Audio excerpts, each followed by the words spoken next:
Hello, my Thank sweetheart. you. I'm here. You're here, yes. And so, did I miss anything out on that introduction to you? I think you got the important bits. At least Okay.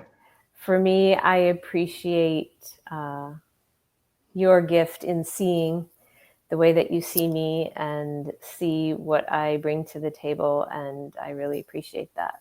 Oh, okay. Yeah, great. Yeah. So, I think to start, because a lot of people don't know you, some people do, but not many people know you.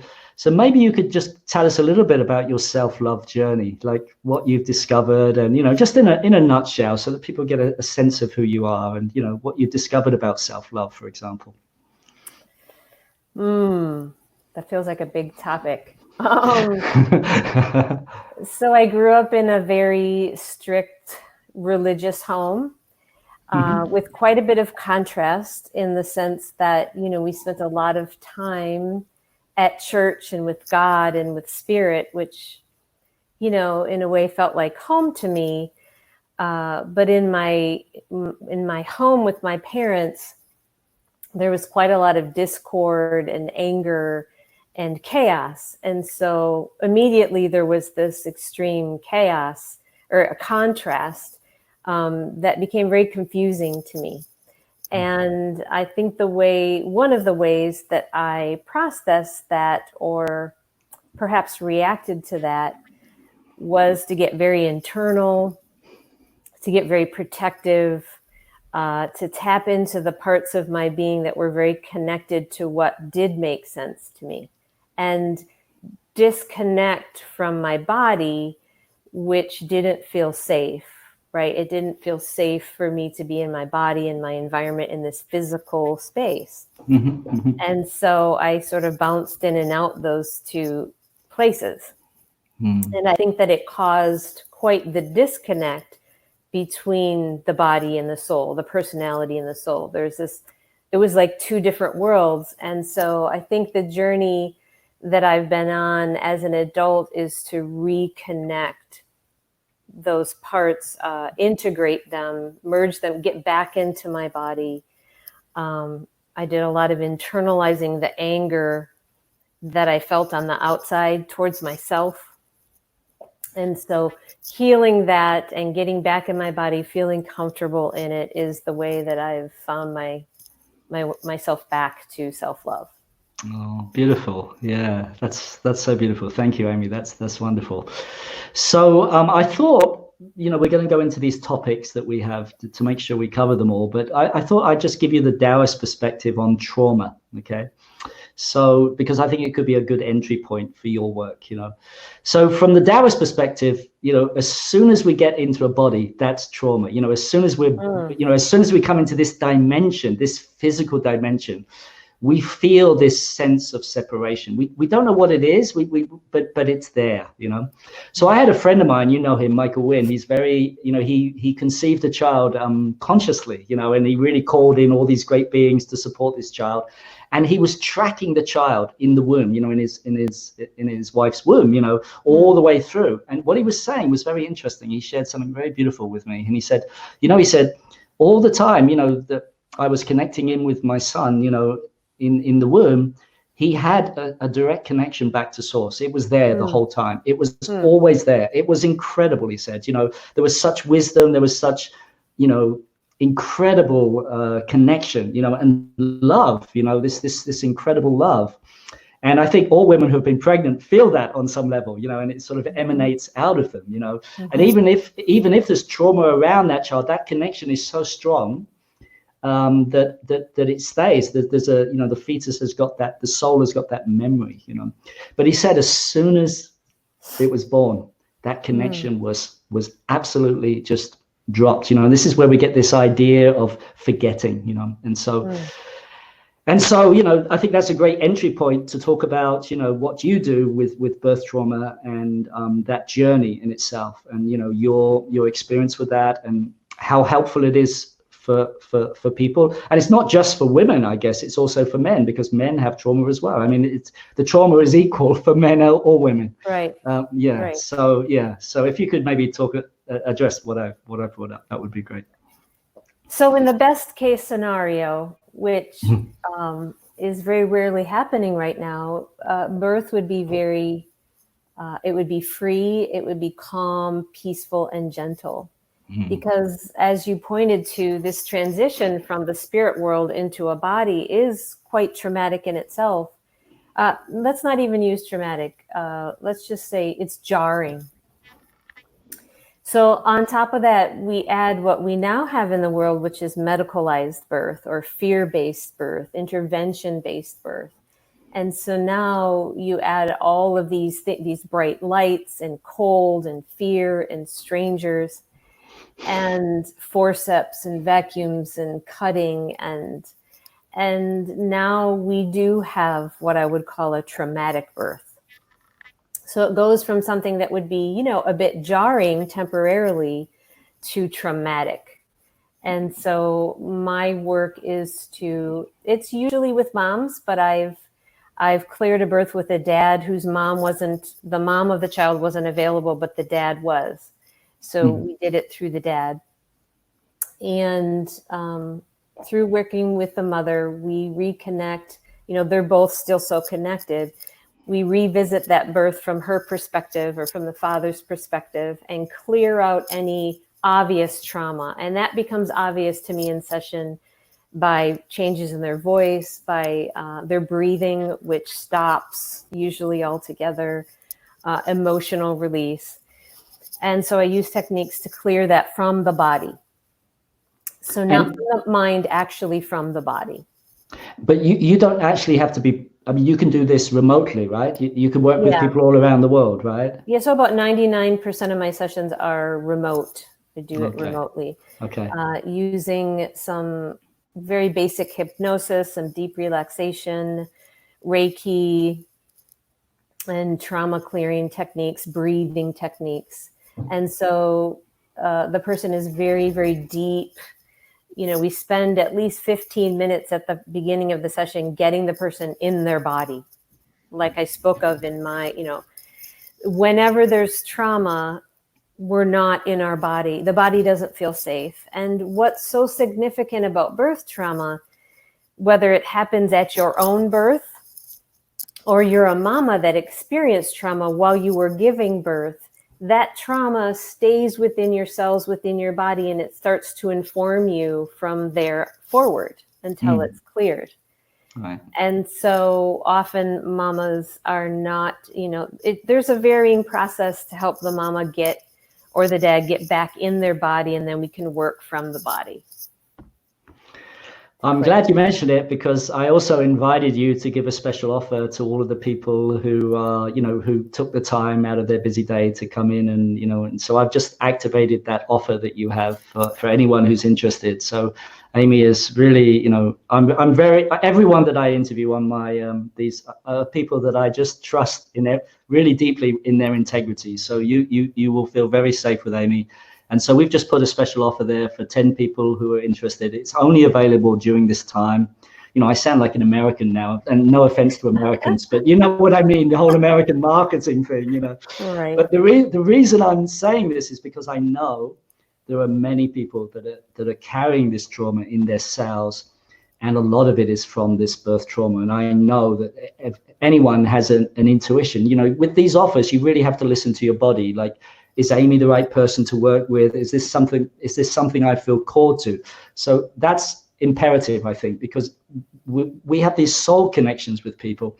So I don't want anyone to feel guilty that they don't take the offer or something, because it's all perfect, right, Amy? Absolutely. Yeah. Okay. There'll be a resonance or not, and also timing. Exactly. Yes. So exactly. it's for moms that experience birth trauma, and then for sure the baby has experienced trauma if the mom has. And so through the mother or through the dad, the baby also gets cleared. And what's really wonderful is you spoke of this connection that your friend had with his child in utero.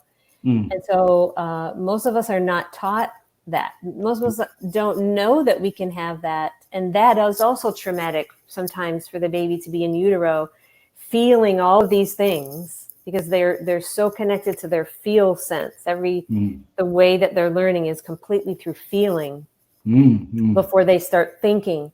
And so they're picking up everything going on with mom, with dad, with the environment outside mom and dad. And so often and then sometimes they feel so disconnected from mom and dad because mom and dad aren't aware they can have that connection until the baby's born. And so all sorts of things. But the good news is that babies clear very easily and quickly. And in the session, we go back to the baby self. And we clear from there, and then it can have a profound effect on them and catch up to where they are now. Some parents come to me and the child is now maybe 10 and experiencing a lot of unexplained anger. And that anger could just be residue from their birth, and that disconnection and that abandonment feeling and that confusion. And so once we clear their birth, that can shift quite dramatically, and they're not experiencing that anymore. I was also thinking about that we're so focused, aren't we, in this sort of modern medical Western science view. Oh, there's the fetus, there's the baby, and there's it growing, but there's no mention of the soul. Maybe you'll get that from the priest, but there's not that connection at the soul level, that the parents can actually, with education, can actually, open up to, No mention of the soul, and also the focus in hospital birth is completely on the baby. And just hear me out here. So it's like the whole premise is we got to save this baby. There's a good chance this baby's going to die, and we've got to save it. Right. And so much is done to save the baby that the mother feeling safe is not acknowledged, and it's not understood that if the mother doesn't feel safe, the baby doesn't feel safe. The baby's being traumatized. The baby will go into distress because it feels unsafe. And then, of course, this whole cascade of interventions just rolls out. Oh, I'm so glad you mentioned that, Amy. That's so critical. And again, it just ties back to this whole Western separatist model, this science model that, like we can actually compartmentalize people and situations. I think you've been on one of my courses where I talk about that when someone is sick in the family, all the focus goes on the sick person and everyone else is sort of ignoring how they feel. And it's just so traumatic for the person who's sick. There's all this unspoken energy, guilt, worry, fear, and there's no acknowledgement that the people that are in this family that are maybe taking care are just probably more so traumatized by this person who's sick, and if they become aware of that and acknowledge that, and this is what needs to happen in hospitals as well. I mean, there needs to be a total reorientation, And you did mention the soul. So what happens when a mother is giving birth, it's been said that she's as close to death as you can get without dying. The mother is walking in the in-between. She, in the best case scenario, she is in the like middle world. She is in this space that is between physical and soul. But if there's no acknowledgement of that, and if her body doesn't feel safe, she can't fully go there. Do you know what I mean? She can't fully go there. And that's where the magic is. That's where all the knowledge and knowing is of how to give birth. And so instead, she's encouraged to completely give her power away. And now she's just absolutely scared and will do anything that she's told. And you can see how that disacknowledgement of the sacredness of, if you will, of what's happening, just sort of derails any possibility of it being safe and it being sacred and the outcomes being the best. And for that baby's soul connection to stay connected. So what happens is when there's trauma, that is an abrupt breaking. If the birth was safe and gentle and peaceful and loving and sacred, that connection with their soul self wouldn't be so severed, and they wouldn't need this lifelong journey that most of us have had to take back to ourselves and integration and alignment and wholeness. That's so beautiful, Amy. So And it's also a disempowerment, isn't it, of the wisdom that's carried in a woman's body, because so many Yeah. generations of women have given birth over many, many generations. And that wisdom is available to tap into, isn't it? You know? It's absolutely, it's so silly almost. I don't mean to literally make fun of, but, you know, animals give birth every day. We watch them. We watch our cats, our dogs give birth, and you see that they don't need help as a general rule. They somehow know how to do it, and it's not just the mother that knows how to do it. We don't also acknowledge that the baby knows how to birth itself. The baby has an innate wisdom about what is happening and how this needs to happen. And so that's what I meant by now it's just so much fear, which goes down to something that I know you and I agree on, and that is a complete loss of trust in life. We've completely lost our trust in life. So of course, birth seems absolutely terrifying. Yeah. You know, the fear that this life is going to be lost, not recognizing that wisdom of life itself is infused in that process if we just trust it and get out of the way. Yeah. That of course death happens, but the outcome being death is way, way, way greater when we don't trust life in the first place. And that's what we don't see. Yeah. Yeah. I love that, Amy. Thank you so much. I just want to bring in the Taoist perspective again. So, you know, the three most powerful times when we have connection to the source is birth, death, and orgasm. Yes. You know, it's very interesting, isn't it? Yeah. You know. So because they're all ecstatic, actually. You know, like I said today on one of my groups, I said, there's no such thing as a death force. There's no such thing as a sickness force. All there is life shifting dimensions. Yes. And it's interesting to note that at least in American, and I suspect in other Western societies and cultures, we fear most those three things. Like those are the things we hide. There's shame around, there's fear around. You know, it's birth, death, and orgasm. You know, there's massive amounts of fear and shame and avoidance around those spaces, and they contain all the juju, all the goodness, all the magic, everything. Absolutely. Yeah. And again, just to bring in another Taoist principle, we're being birthed, you know, every single cell in our body is being birthed at every single nanosecond. It's pulsing in and it's creating, you know, it's like, and we're pulsing into this dimension and we're pulsing back to the other. So, and this is the great thing about Taoist alchemy and, you know, and any type of work, is that we can open up to the blissful nature of our creative connection to the life force. And it's only that we put on a pedestal birth, death, and orgasm, but actually it's meant to be one orgasmic whole, you know, and that's where we're heading, I believe. I mean, I've done enough internal work to realize that it's possible to be in orgasm all the time, you know, in the heart area, you know. Well, as it turns out, birth itself can be orgasmic and ecstatic. And This is something that we're so far removed from. In fact, sometimes when I bring this up lightly because of our conditioning, if you try to mention that birth is sexual, there can be a very negative response to that. But it's just because we've gotten so far. You know, the baby gets in there through sex and orgasm.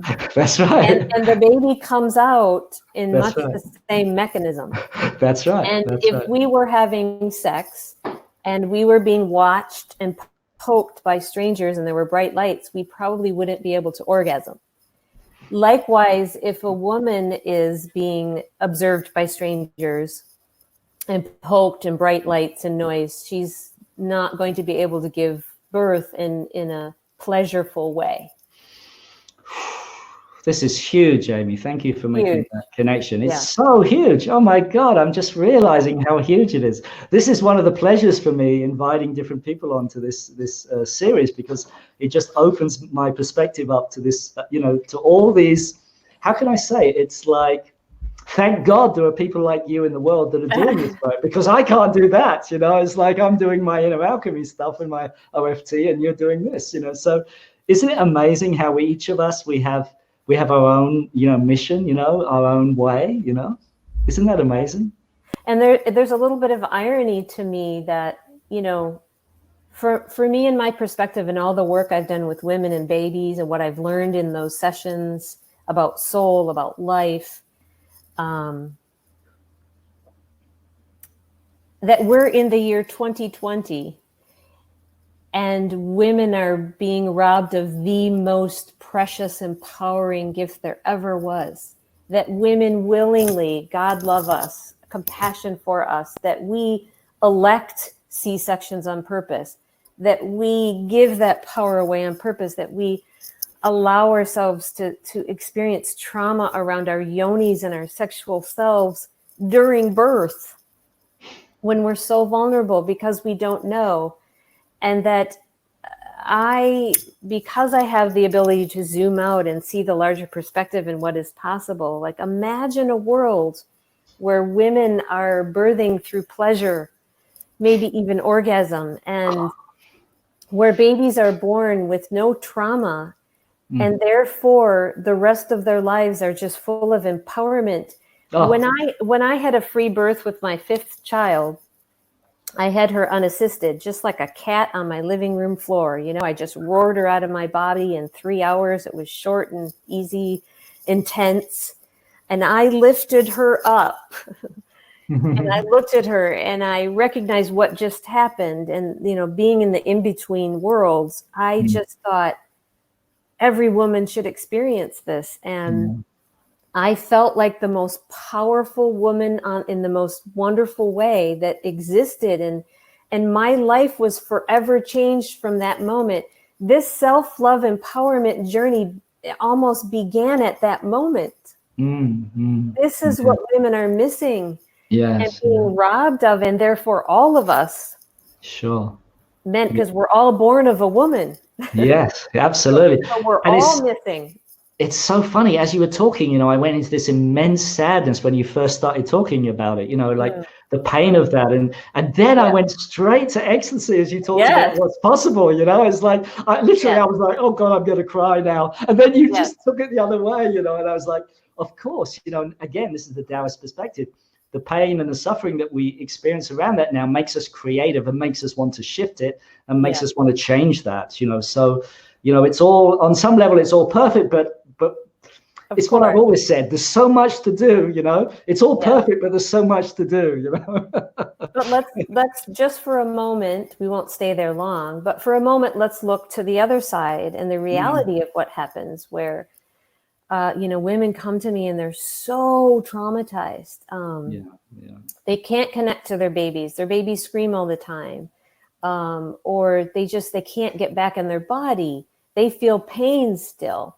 They feel robbed and they don't know for sure why. And they feel dishonored and not heard. When a mother is saying, no, I don't want that.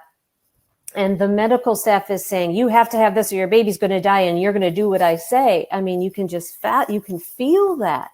Absolutely. And we're taught, we're turned into like these little girls that need to obey and be nice at this moment when we are the most powerful being there is. Oh my God. With the knowledge to just, it's sort of like to clear the room, but we're not given that permission. Like, get the F out of here and let me do what I'm going to do, is what really needs to happen. And everybody who's present, I have goosebumps as I'm saying this, everybody who's present better get on their knees and recognize the sacredness of this moment and breathe that in. Me too. I got goosebumps. And the other thing that came to me is it's the perfect metaphor for the fact that the feminine is not honored in our society. Is the way we do birth, it's obvious to me, I mean, and imagine the position we're put in, which is ludicrous.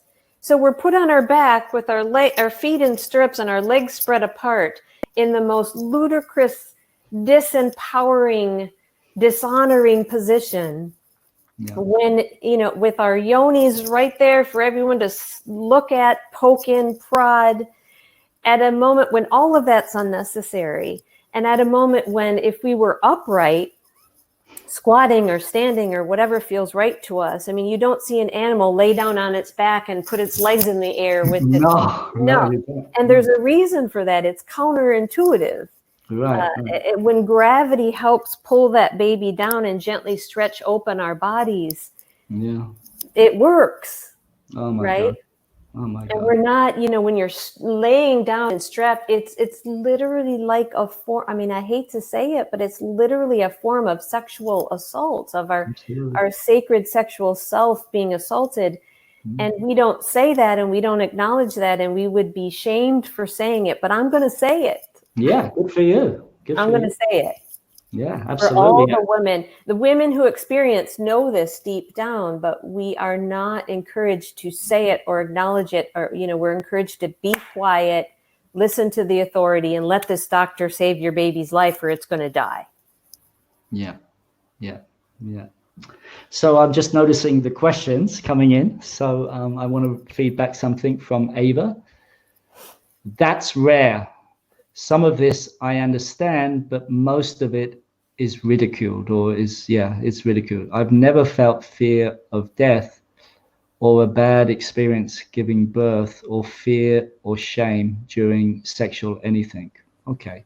So we're not talking about, that's wonderful. Yeah. I mean, that's wonderful that she has that experience. That's so great. But I think, Ava, that is a rarity, I would say, in our society still. There's still, I'm just guessing, but I think it's pretty rare that most women have that experience. Yeah.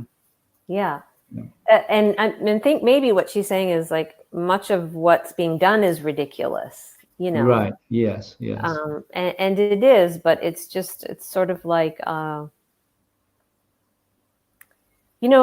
maybe you can speak to, because you're good at this.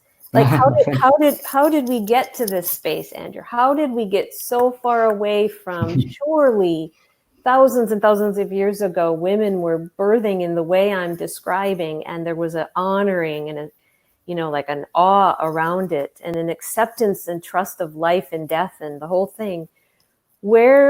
How do you see that journey from there to where we are now? Yeah, it's the journey of materialists, right? It's what's been running our society since the Industrial Revolution. We've become specialists, and so I was listening to something today about that. If we go back, 1,000 years, our ancestors had a much deeper connection to the mysterious, to God, if you like. They had a very strong connection to that. But of course, science has come along and it's very seducing, and it tells us, we've got all the answers for you. We can go to the moon, so of course we know what's best for your body, but this is so arrogant on some level. I don't want to judge it. I just see it as part of humanity's journey. We have to, it's like, bringing in something very esoteric, but Atlantis, if you understand what happened with Atlantis, it was a very similar thing. We're repeating that now, where we're putting technology as God, AI as God, materialism as God, and we forget this connection to life, So most materialists, most scientists would just, they don't even entertain that, it's a completely different paradigm, and it's in the world of religion, but science is gradually, the more cutting edge science is realizing, oh my God, there's an intelligence to life, science can't determine what love is, they can't measure love, they can't describe free will, for example, so, we basically just became very specialized, very materialistic, and, it's all about, your baby might have this problem. So, and, look at the timing now, that this is overdue, so nature's not honored. Nature's not honored, Thank you for bringing that up, because I need to address that, because it comes up so often in sessions. Right. Absolutely. Before I touch on that, I want to say one more thing. I did have a investigative journalist friend of mine point out, she's like, yeah, Amy, but look back in history and a lot of babies died. And so what happened is that fear of death came in, and the doctor savior came in to save the day. But now we don't realize that infant mortality is much, much greater, and maternal mortality statistics are much greater in a hospital than a home birth. So we've sort of like gone too far out of that fear, and we need to look at what was actually causing those deaths. Right. The cause wasn't a lack of medical care or intervention. It could be hygiene. It could be a lot of things. Sure. But I think that I just wanted to touch on that. I'm all about curiosity, as you know, Andrea, about asking the questions. Sure. And I think that's exactly what we need to do. Why do we do that? Why do we think that? Why are we afraid of that? Where does that actually come from? But what did you bring up that I wanted to touch on? About timing. The timing. Yes. Oh my goodness. Like how many mothers I help. And, as soon as you hit that 40 weeks, a day later and your baby's overdue, and the doctor's going to tell you, they'll refuse to serve you at birth if you don't comply to their demand that you have that baby within a time frame. Right. And by that, I mean, they want to induce you with synthetic chemical drugs, which makes the birth harder and increases the risk of interventions. They want it. And then because of those interventions, we have more C-sections. And we forget that C-sections that's a major surgery. Women are dying. But in terms of rushing the baby first of all, if you love astrology, the baby has an innate time to be born. Like it is choosing on purpose when to come and when to be born. Right. And it has a wisdom in that. The child has a wisdom in that, the soul. Yeah. And so to rush that on a spiritual level, you can imagine, and you might want to talk about that. On the physical level, the baby is going to feel rushed their entire life. And they're not going to know why. They're constantly like stressed out. They feel rushed. They're going to be late. They're always late. And it might manifest that they are always late. Yeah. Every appointment they come too late. That's amazing. So in these sessions, I clear that up for the baby. We clear that up. We clear that from the baby's body, from the mother's body.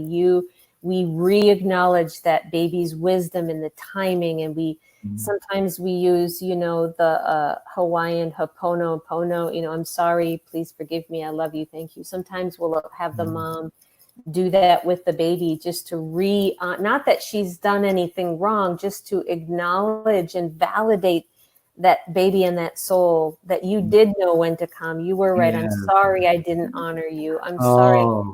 It's so powerful. There must be so many gentle tears with that, I would imagine. Oh my God. True. Oh my God. Because I feel so humbled to be a part of it. I'm sure. Truly, it's like church. Yeah. It's so sacred. Yeah. Oh my God. I can really feel it. And there must be so much guilt carried as well in the moms have so much guilt. Yeah. And for me, it's just offering this, I can feel it in my heart. Like I come to them with the most humility and sacredness and honoring of this mother with however it happened, because ultimately we know that however it happened was perfect for the soul journey, and from a certain perspective. Right. And the way that I really help her release herself of that guilt or possible shame is that we connect in with the baby, with the soul, and we find out, well, hey, soul, why did you choose this birth with this mother, knowing ultimately from the soul perspective that it will go down this way? What did you learn from this? What did you gain from this? And that really dissolves. It can dissolve this shame and guilt, because there always is a greater design in it all, despite that we know it. In a perfect world, it could be this way. Right. There's also beauty in how it was, right? Yeah. Go ahead, Amy. Yeah. We get to hear from the baby's soul that I deeply connect that mama to that baby's soul, and she gets to hear not from me. No. There's not much a change that I've learned that I'm going to affect by telling you. No need to be shamed, Andrew. There's no, that's intellectual. Right. But when a mother connects with that baby's soul and hears from the soul perspective, that's powerful. That dissolves any mind constructs around how we might form a story about how we were bad or wrong for something, right? So it's an experience. Yeah. What's one of the most, just to give the people that are listening, what's one of the most miraculous stories that happened? You must have quite a few stories that would be nice to share without giving people's names, of course, but, where, after they cleared something, there was big shifts in their life. Is there anything that you could remember? What comes to me is how it affects the children. I mean, the moms are always profoundly healed, but the children of these circumstances where maybe their relationship with their parent was strained, or there was a lot of anger and a lot of, acting out and disconnection, where that resolves. Wow. Where that changes and the trust with the parent is reestablished, or the association with the mother, say, being trauma because they have a cellular memory of trauma at their birth, maybe that is resolved. And then mothers just regaining their trust in themselves, that what they felt, ultimately what they felt and what they knew was real and true, and they can, to get back to trusting that. Yes. Someone said in the comments that they have a fear of death themselves. Yeah. And so when a baby is born of trauma, surrounded by this death and fear, mistrust of life energy, they are born with a worldview that says this world is not safe. This body is not safe. Death is imminent, right? Because all the energy around them as they're being born is, we got to save this baby from dying. The energy isn't a sacredness, like opening space of like awe of life. It's a, oh my God, it's in the energy, it's in the motion of the caretakers. Like, oh my God, this baby could die. Thank God it's alive. Right. And so we are imprinted with this death fear from birth. So many of us are walking around with that fear of death. It came all the way from how we were born and those who had carried that at the time of our birth. Yeah. So that can be shifted as well, for someone who feels a fear of death, that might come from their birth. And so I can help you clear your own birth. It's not just for mamas having babies. It's for every man, woman, and child who themselves were born. We can go back to your own birth. Yeah. I'll take you all the way back to when you were in your mom's womb, and you will discover what you were picking up in those moments. Wow. What you were imprinted with, and then release that. Wow. Yeah, this really ties into the Gene Keys, I think, with the, those of you that know the Gene Keys, there's a point in the Gene Keys profile called the SQ, which is really, the first 7 years of life, so from the moment of birth. But also there's another place called the core, which is the moment of conception, which is, so I think there could be a really great connection at looking at that. But listen, I want to bring in something that Eva, I'm calling you Eva, and it's actually Ava has said. She talked about a community of women. Yes, yeah. I just want to read out what she said. So we don't have communities of women to assist in birth, so we have to go to the hospitals for assistance. Too many people work, so we don't have the support we need. Yeah, I think that's such an important point. And I totally agree with that. But having said that, there is what's now called, it was called unassisted birth when I had my last baby, but now they call it free birth. And a lot of women are choosing free birth, like just like a cat. You go off in a dark corner and you give birth to your baby. Oh my God. Ideally, we're surrounded by women, if that's very supportive. Yeah. But even then you have to be careful, because if the women in that circle around you are carrying their own fear. Right. When I had an unassisted birth, I even told my partner, the partner, if the partner is male, is not necessarily the ideal person to have with you. It's actually more ideal to have women. Sure. But many men want to be present at their baby's birth, which is beautiful. But I told my baby's dad at the time, I said, listen, I'm going to do this. I can do this. I can birth this baby just fine. And I am not afraid. And you may not bring any fear to this birth. So I would love to have you there, but you must clear yourself of fear to be in this space. And to his credit, my kid's dad did just that. Fantastic. And so Wow. we did it together, neither of us with any fear. And it was beautiful and it was wonderful. I was squatting. That's what felt the best. And so at the moment she's coming out, I remember saying, catch her, he put his hand sort of behind, to assist. And then I grabbed her and pulled her up. And then my oldest son, Caleb, was present. He was like 9 at the time. He witnessed the whole thing. He buried the placenta. And so imagine, this is the other thing. We tend to protect our children from birth and death and orgasm, which is ridiculous. And so imagine children witnessing their siblings' births. Yeah. Wow. Imagine the empowerment infused in them. Wow. Right? Instead of watching birth on a TV show where women are screaming on their backs being saved from death by a male doctor, Yeah. Right. Yeah, there's lots of wow comments in here from people. So yeah, this is such an incredible topic, Amy. I just feel my heart so open. This is such an important discussion, I think. It's really opened me up to, I'm just so grateful that you're there. And there's many other women, I think, just like you, who are doing this type of work. And I just feel such a tenderness in my heart listening to you. Especially when you're talking about the kids being able to witness it and the husband. And it just feels like, oh my God, this is how we're meant to live. It's like the other way is we're not meant to live the other way. It's like, right. Can you imagine all of the great advances of medical science being driven by the heart?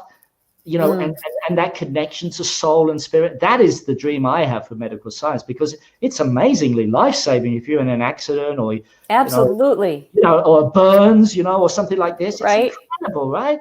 So and there is a time where perhaps a baby needs saved, if you will.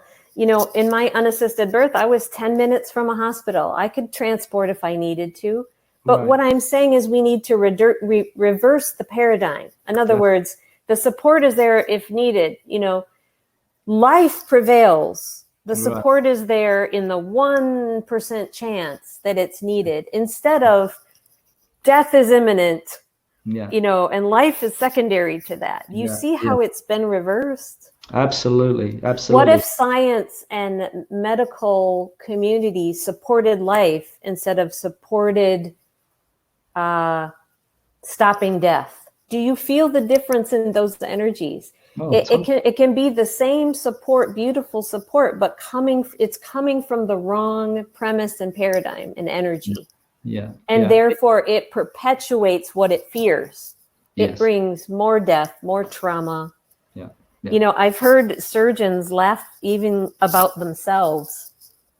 They love to cut. Their whole profession, and it's fun for them, cut, but that's trauma, and that needs to be a very, very, very, very, very last remote resort. And in fact, surgery and cutting and C-section should be minuscule. Right now in America, 44% of births are ending in a massive surgery. And can I just tell you, when that baby is yanked out of the belly through a cut in her body, not only does the mother's body not know what has just happened. So in other words, it thinks it's still pregnant. It's very confused. There's a lot of postpartum depression because the body can't catch up to what just happened. And the baby doesn't go through this squeezing process through this tunnel, right, towards the light, like happens at death. And so the baby is very disoriented and feels abruptly disconnected from its mother before it's ready. And that causes this sever in the connection to its soul. And, a baby's source is its mother at that moment. Its source is its mother, and it's just severed. It's just like Yeah. And the trauma that creates is what I address in these sessions over and over. That's the common theme. Yeah. Is the baby's soul communicates to us through the session that it's scared, it's confused, it feels numb, it doesn't feel connected to its body, and all of that is unnecessary, but is what is happening through these births. Yeah. So going back to what you asked me before, I think this is, again, another great way to bring in some of the Gene Keys teaching, which is that the masculine, and that masculine is that specialism that I was talking about, that focus and that specialism. So that needs to be in service within each of us, not just men or women. This is not about whether you're in a male body or a female body. It's about the masculine inside of you, the yang inside of you has to be governed by the yin. The yin has, but we have it around the other way. We have it where the feminine is literally, as you said, it's like surrendering, to this. Yeah, she needs saved. The feminine needs saved. Exactly. Saved and protected. And let me just say that protection is wonderful, but for any men listening, I'd really love to speak to you, because so many women tell me, they instinctively are feeling, I just would really love to have a home birth. I know I can do this. I don't want these interventions. And then their partners, if they're male, they're male, or maybe even female, their masculine energy will say, absolutely not. I will not allow that. They'll literally tell mothers will tell me, my husband won't let me have a home birth. And I have to be honest and say, my masculine protective wants to rise up and say, excuse me, what? They won't let you. And so can I just say, men, I know that you are coming from the most precious, loving intention. But if you want to love and protect your woman and your baby, you have got to learn to trust, to support, even when she doesn't trust. Can you give her trust so she remembers your body knows what to do, your baby knows what to do? I trust you, I support you. What do you need? In that moment, it really is important, men, for you to not go into your fear and your need. It's just, I'm not saying that your needs don't matter. Honest to God, I'm not. And that I'm not invalidating how you feel. But if you want your mama and baby safe, you've got to defer to her sacred feminine knowing. Yes. Yeah. It's interesting. We have a man asking us a question, which I think is great. Yay. I mean, and I'm sorry we're focusing in on this subject, but it just feels like the energy is so good for this, Amy. Can we continue in this way? Because sure. I think it's really important. I think it's really important. So Kevin says, what is your thoughts on a baby who is breech? What is going on at an energetic level? That's a great question, I think. So, okay, let me first go to the physical level. A baby can be breech because you know what? They can turn at the last minute. And so the doctor will be like, well, you know what? We're a month from your birth. We're 2 weeks from your due date. And this baby's breech. You can't have it. We got to cut it out. We got to do a C-section. But this baby is very aware of when it's ready to come. And it can flip down into the right position at the very last moment. Wow. But our control, that makes us really uncomfortable. Right? Yeah. Right, and let's say at the last moment, it is, like Kevin is saying, it is breech, meaning that its feet are pointing down. First, I want to tell you that a baby can be born breech. But babies it's not a given that it's dangerous or they will die or someone will die that way. And a very experienced midwife knows how to facilitate that just fine. Also, midwives, a lot of them know very much how to get that baby to turn, manipulate on the outside or to encourage. You can even use peppermint essential oil on the belly, and that stimulation will cause the baby to flip. Energetically, I think it can be that they're not ready to come. They could have a fear of coming because their spidey sense that those babies still have is that this environment that's around, the mom, the dad, the medical, it just doesn't feel safe. They could just feel like I just don't really feel safe. That could be happening. Those are just I want to put my feet on the ground. I want to get grounded. well, and yes, conversely, it could be a baby that's just like, I cannot wait to get there. I just Exactly. like, let's go. I have experienced babies like that. They're like, let's go. Like, and it doesn't even matter how much trauma or fear they feel. They're untouched by that. They have such a strong connection with their source. They're just like, I can't wait for this adventure. One of my 5 children that I gave birth to, he didn't want anything to do with this earth plane. Okay. I was very clear about that. And so he was getting past his due date, and my doctor was pressuring me. Even a DO, a doctor that said she was more open. No, she's like, she's wanting to induce me. I don't want to be induced. And so she scheduled induction a week after the due date. And can I just say about that too, is sometimes babies take longer to cook. Sometimes those calculations we make with our mind is not accurate. Sometimes babies get conceived at different times in the month that we're conditioned to believe it's possible. Right. And so they're not late at all. Right. But this son of mine, I so much did not want to be induced that I believe that I caused my own body to push the labor to happen, because I went into labor a day before I was to be induced. And my doctor laughed and said, "You really didn't want to be induced, did you?" I said, "No, I did not." And so the labor is going along, and it's getting to pushing. And I kid you not, it was so obvious to me that this kid was resisting. It energetically felt like he had his hands on the sides of my yoni going, no. Oh my God. Oh, wow. I had to push and push and push. Yeah. He did not want to be here. And what's so interesting about that is, to this day, he still feels the same. That child, through his childhood, did not understand this world. He was so sweet and sensitive and so affected by the harshness of this world. He told me when he was 8 years old, he told me that he came from the healing temple, Andrew. Oh, wow. And when he homeschooled for a while, and when I got divorced and put him into public school, he was so traumatized. He said, the kids would walk up to him and just smack him. That's their way. They just smack you. And he said he was like, what's happening? Like, can we talk about this? So he just had this sense that it was almost like he was from the angelic realms, and he did not want to be here. And a part of him resented coming to this harsh planet, even though we know that his soul chose to come here. It was part of, so that could be happening too, that they're just resistant to what they know it's going to be like here. Yeah. That could be happening too. So we have another wonderful question here from Florentina. She says, is it possible your own birth to be repeated when you give birth to your child?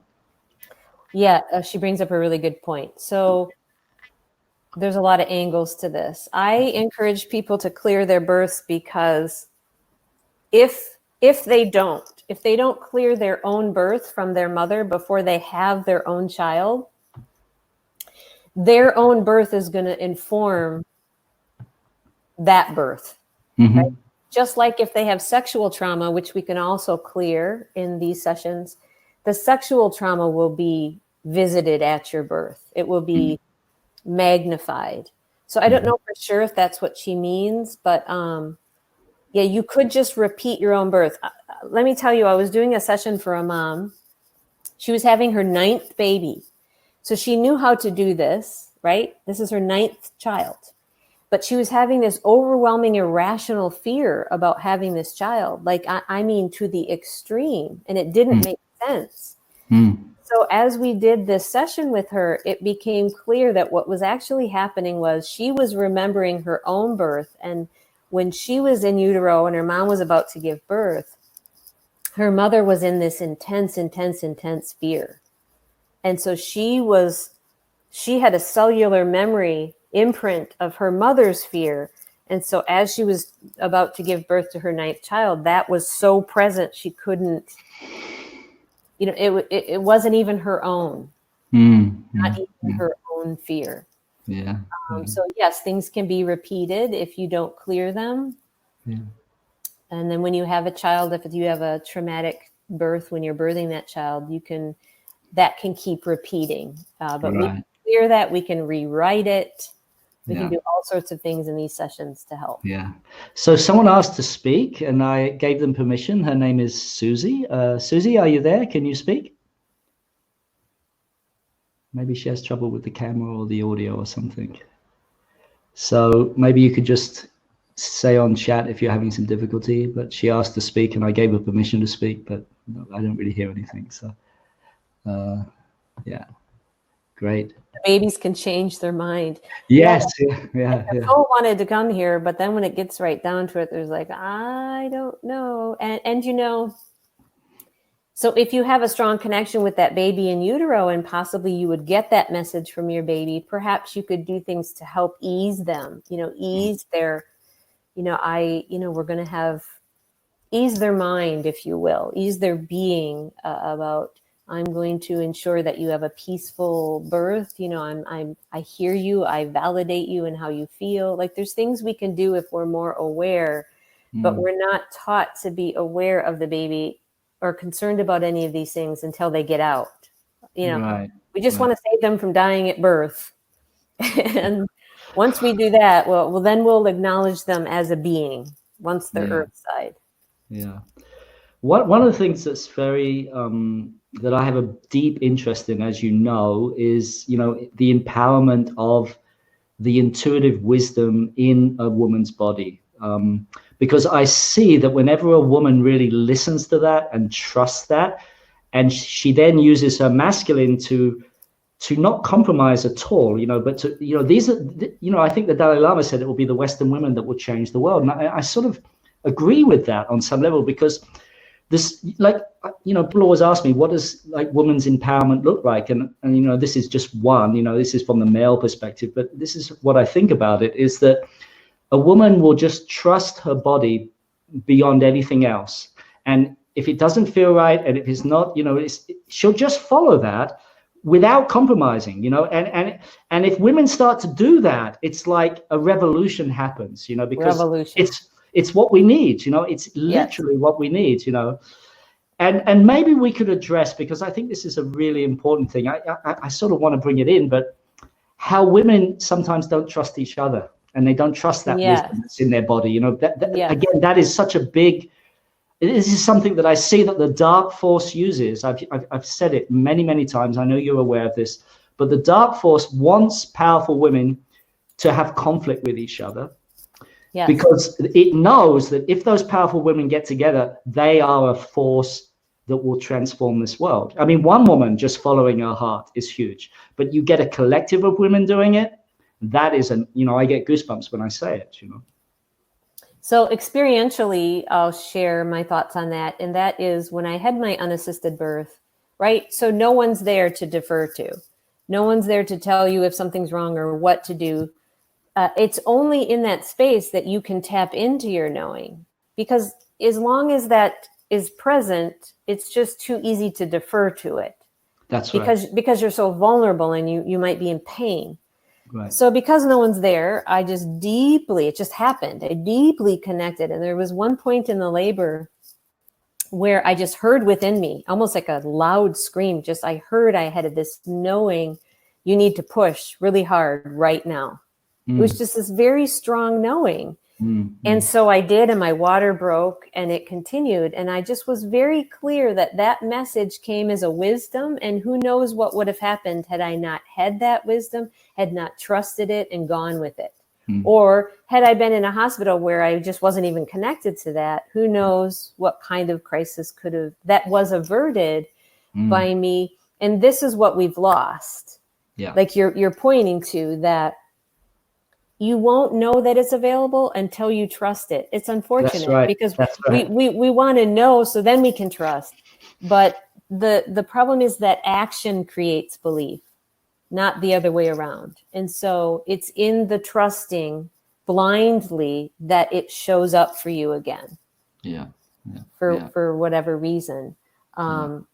And you brought something else up that stimulated me to realize, women, we are very harsh and judgmental with each other. We can be. Right. Yeah. And they can be very, very, very defensive. And so sometimes when I speak of this around women who've had C-sections or made these choices, they get very, very, very defensive, and they'll say things like, well, my baby could, now a lot of women have this story, well, my baby would have died if I wouldn't have done that. And it's almost like they have to believe that, and they're not open. And I understand it. I have compassion for it. But it's just because they've completely bought into that paradigm that whatever the doctor said, the doctor told me my baby would have died. And what I would encourage is, is that coming from your body's knowing, your deep wisdom, or is it from this someone outside of you who told you that was true? Yeah. It's a journey.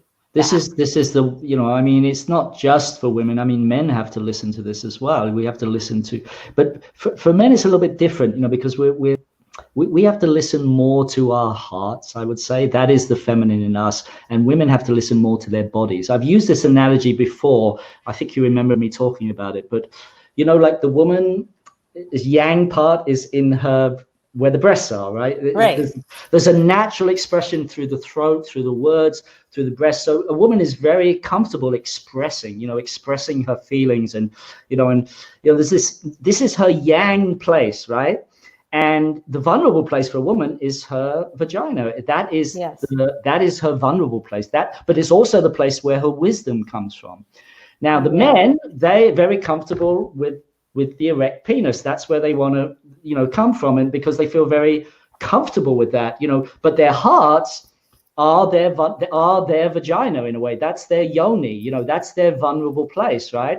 And so each of us, it's very interesting, each of us is on that journey into the feminine within us. So a man has to go much more into his heart and feel that wisdom of his heart, and a woman has to go deep into her body and feel that wisdom in the body. So there is a slight difference with the sexes in that respect. It's like where our vulnerability is where our wisdom is, that's where our wisdom is, That's so good. Right. And so when you're giving birth, and your yoni and your womb as well is not being honored as wise and sacred. Rather, it's being looked at as super vulnerable. And, well, it's not even looked as vulnerable. It's looked as functional. It's not functional. It's right? Functional, right? And you definitely don't see any wisdom. And so sometimes in these sessions, I'll be guided to have women reconnect with their yoni and their womb to do the Ho'oponopono and re-acknowledge that part of your body is very, very wise, is sovereign. There's a lot of reclaiming in these sessions of the sovereignty of the yoni and the womb space, because it's just not been acknowledged and validated. And in fact, it's been infringed upon and harmed. And the problem when that happens is that after the birth is done, and I hear so many women and men saying, thank God the baby's alive. Well, thank God, at any cost, even if it has issues from the birth or trauma or acting out or nervous system is at least the kid's alive. And I really need to implore all of you to change that thinking. It's not worth it. We're not meant to be here just to survive. We're meant to thrive. And after a woman is given birth and the baby's alive, that womb space continues to be disempowered, and it will shut down.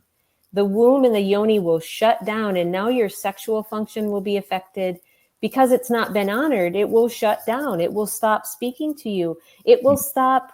The womb is meant to be a place for women as well, and men have a psychic womb that gives us life. It isn't meant to just give the baby energy in life. Right. It's meant for you to utilize for creating on this earth plane businesses and relationships and to be fueled. And so if that womb space isn't honored in birth and shuts down as a result or a result of sexual trauma, then that's problematic. And and you've lost this wisdom that is so dear and precious and sacred. And in these sessions, we can turn that back on by validating the womb as if it is its own entity. It is a being. Like we look at the earth as a being, a conscious, sentient being. The womb is as well.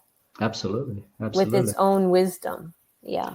And I guess the thing I want to point out to the men listening on this class is that everything that you've talked about, the way the womb is dishonored, I think men's hearts have been dishonored for so long, and we don't trust them anymore. We don't trust that heart.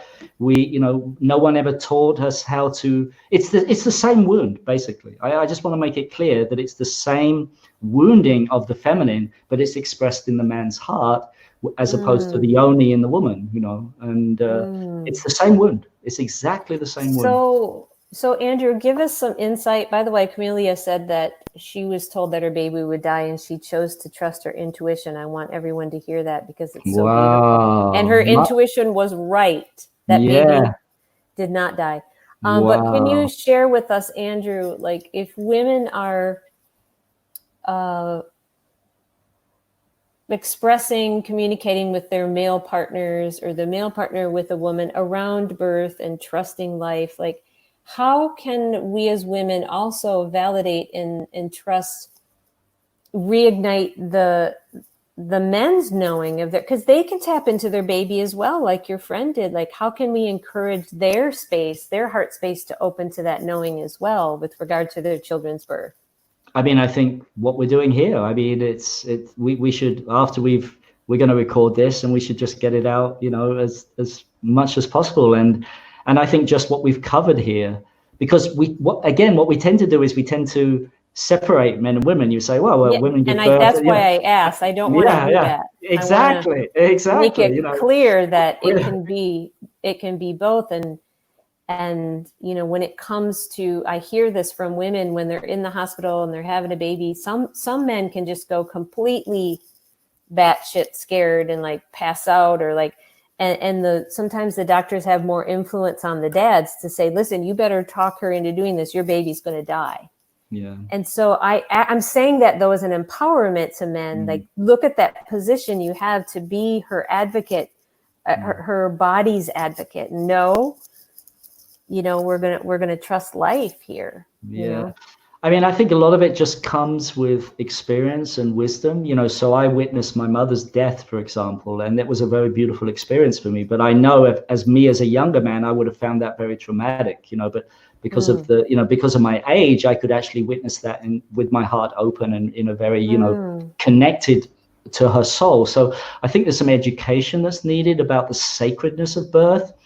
That it is not this, as I think that's the key thing, is the sacredness of it, and for a man to tap into his own heart, to his love for his beloved and for this beautiful being that's going to come into the world. I mean, I think like some type of, soul ceremony on a regular basis, like talking to the soul of the child as Absolutely. a couple, it could be so powerful. And if there's other kids, having them involved, and I mean, there's so much we could do, isn't there, just to bring this sacredness into it of the other dimension of this other world that is, and birth being that time of, as you said, you're in between worlds, so I think, I think we just need education, a lot of education about it and a lot of trust, And I think the masculine likes to have something to do. And so exactly. There's another thing I can offer here, and that's when a woman is pregnant, and some indigenous cultures and tribes recognize this, that woman does need to be protected. Her field, the energy around her, what she's exposed to, and that's something that you can do to help. Absolutely. Because even when she forgets, you can remind her, you can gently facilitate that protection of her and your unborn child, and the energy, or it matters. Yes. It's not the time to be putting yourself in certain environments when you're pregnant, Absolutely. Because that baby is a sponge, even more so than once it's earthside. It's just an absolute sponge. Absolutely. And the mom is too. When she's pregnant, she's even more empathic. She's even more sensitive. And so you just want to create a field around her that is very protective and sacred and joyful and pleasureful. And and bring pleasure back into the whole picture, all the way, in the labor, in the delivery, using self-pleasure, using, nipple stimulation and clitoral stimulation, all of those intimate things that if you're home, you'd feel more comfortable doing. Bring the pleasure back to birth as it's meant to be. Imagine babies being born into pleasure. Oh my God. Right. Imagine that field. Oh my God. It's just like, it's such a different paradigm when you think about it. It is. I'm so grateful you brought that up. But pain and pleasure are on the same neural pathway. Right. Like, really let that sink in. Like, that's why there is S&M, like that's why some people in their sexual experience can enjoy a level of pain, because the pain and pleasure pathway is it's the same. We can perceive one as the other as the other. And so, isn't it amazing how life designed that? Oh my God. It really is. But if a woman is giving birth and in any way her body feels unsafe, she's going to go into fight or flight, and she's going to experience pain, because that's just the natural physical mechanism to keep us safe. Instead of the body opening wide enough for this being to come out, it's going to be tense. Your labor might even stop. You hear a woman who have 30 hours of labor. Well, every time the body doesn't feel safe, it's going to stall that labor. It's going to stop. It's going to pause until it feels safe again. One other subject that's just popped into my mind, and this is, I think a little bit about my story and my mum, but my mother had 6 miscarriages before she sewed herself up so I could be born. That's what she told me. I found this out. So what's going on with miscarriages from your perspective? And like, is it again the soul is just not ready? That was extreme. Can you imagine explained a lot about my life. Because I just want to talk about this with everyone, because just quickly so people get a sense of it. But can you imagine my mother's fear when I was in the womb, but also her absolute joy when I was born, after 6 miscarriages, and here I was the 7th, and it was a strong, strapping boy, and when I look back at my life, this has been the theme of my life, this absolute sort of bliss and joy, and also this incredible fear, that I feel like I've been carrying in my body, so, this is a great example, but I just wanted your perspective really on this idea of miscarriages, or, like, what's your perspective on that, Well, I can tell you what I've learned from these sessions, what I've learned from the souls. Sometimes the souls will communicate to their mamas that they'll say to their mother, you weren't ready. You just weren't ready for me. Like it wasn't the time, you weren't ready yet. Sometimes the same soul will come back and actually be born. Sometimes the soul wants the experience of a miscarriage. It's an experience from our earthly personality perspective. We see that as just painful and death. Yes. But from the soul's perspective, it's an experience. And so same with abortion. Some souls will just choose that. The soul knows coming in, it's going to have a really short life, and it's okay with that. It wanted that experience. Sometimes, a lot of times it's physical because of GMOs and cellular degeneration. The physical vessel isn't able to sustain that pregnancy. That's happening more and more and more and more and more. Yes. But from the soul and energetic perspective, the mom might not be ready. The baby might not be ready. Like, they can change their mind. They could be 1, 2, 3 months in and be like, you know what? I thought I was ready for this, but I don't think I am. I just not quite ready yet. And this is really helpful for the mom to get this knowledge. So again, it eases the guilt, the pain, the shame, because I had a miscarriage, and it was a very early one. And you just don't realize how profoundly it affects you. I was grieving 6 months later. It would just hop up on me like death does. I thought I was fine, and I'd be crying all of a sudden. Wow. But to have the perspective of the soul, to connect with that specific soul that was maybe going to come, is really helpful.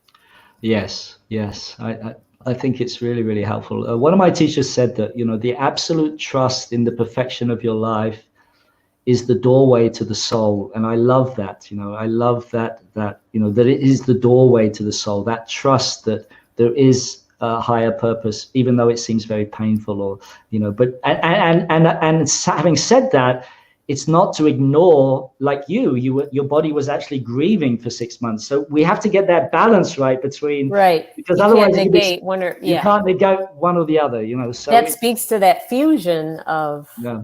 the body and the soul, so that you can allow your human emotion and process while also having the soul's perspective. I mean, that's the sweet spot, right? Yes. If we can, we tend to kind of jump from one to the other, but if we can get to that sweet spot. Kevin asked, what if someone's born as both sexes? In regards to vulnerable and spaces of comfortability. I don't know if I understand the question, though. Do you, Andrew, have a sense of what he's actually asking?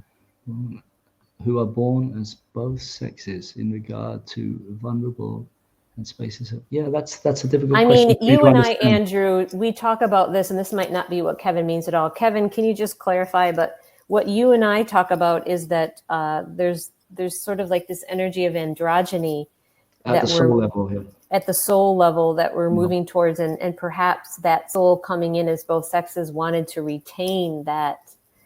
That's coming to me. How about you, Andrew? No, I mean, I think the souls that are being born now are becoming more and more androgynous. This is why you have many, younger people who are, like they're not.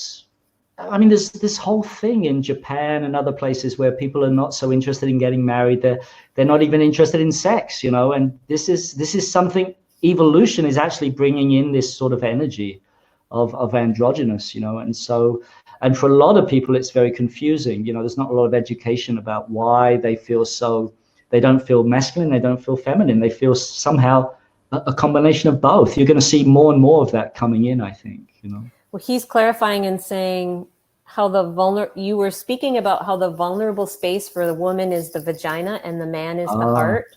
Okay. So are you saying, Kevin, perhaps someone could come in with both of those vulnerable spaces? Yes and no. At the physiological level, until we actually, have an androgynous physical being, which I don't think it may come, but I think from a purely physiological point of view, that the vulnerable place in a man will always be the heart, and the vulnerable place in a woman. But he's saying if that physical body was born with both parts, which happens. Oh, I see. Okay. Yes, of course. Yeah. I understand now the question. Okay.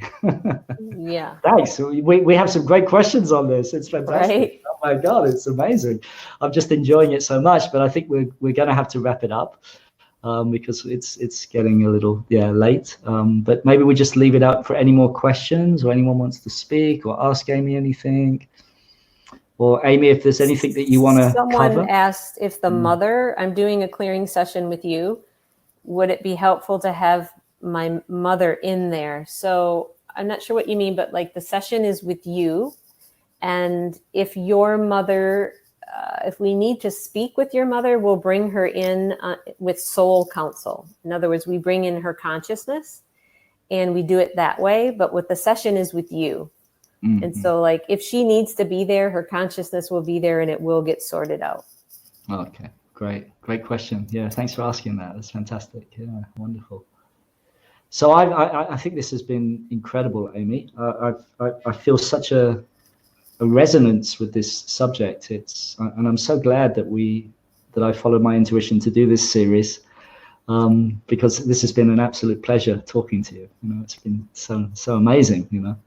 It's just I know you, but I didn't know this aspect of your work so much, and now I do. Now I'm getting a sense of the power of it, and and how much it's needed in the world. And thank God there are people like you, because it's just amazing that all of us have these unique gifts that we can give to the world. And this is really the theme of this set of interviews, is that I want people to see that we all have such a unique path, and we all and there is something perfect about the path that we have chosen, and that everything that comes into us is can be used to bring out our highest destiny, our highest potential in the world. You know, I believe this with such a deep passion inside of me, and so whatever's going on in your life, you got to learn to trust it, you know.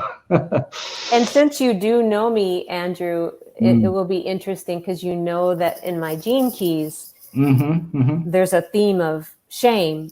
And I was conceived, when my mom and dad conceived me, they were engaged but not married. And they were very religious. And so then they got pregnant.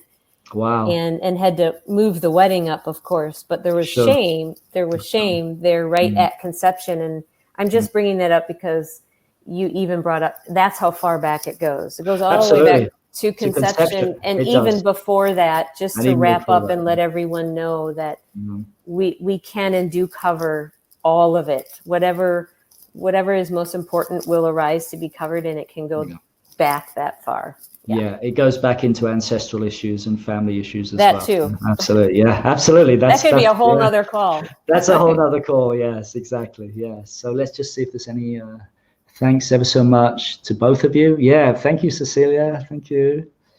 We had a great time. I've had a great time. My heart is so open. It feels amazing. Yeah. So I think we've covered all the questions, and yeah. Okay. So, wow. We might have to have you back, Amy, to cover some of the other things, especially the language thing. That's such an interesting one we need to look at some stage. So thank you, Amy. And I just want to let everyone know that next week I'm going to be interviewing Gary Cousins, who is another one of our soul family and soul tribe that I met in Bali. And he's going to be doing something called quantum questioning astrology, and I'm so fascinated by it. And and Gary is one of these, what I call one of these men who is really embodying the new masculinity in the world. So I'm very thrilled to talk to him, and to balance out the female energy. I've had 2 women here, and now we're going to have a man to balance out that. So we'll be equal. We'll have some yin and yang.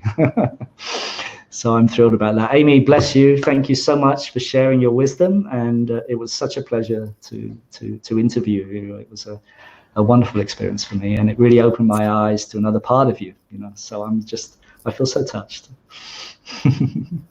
Thank you for having me. You're welcome, sweetheart. Take care, everyone. Bye, everyone. Bye. Ciao.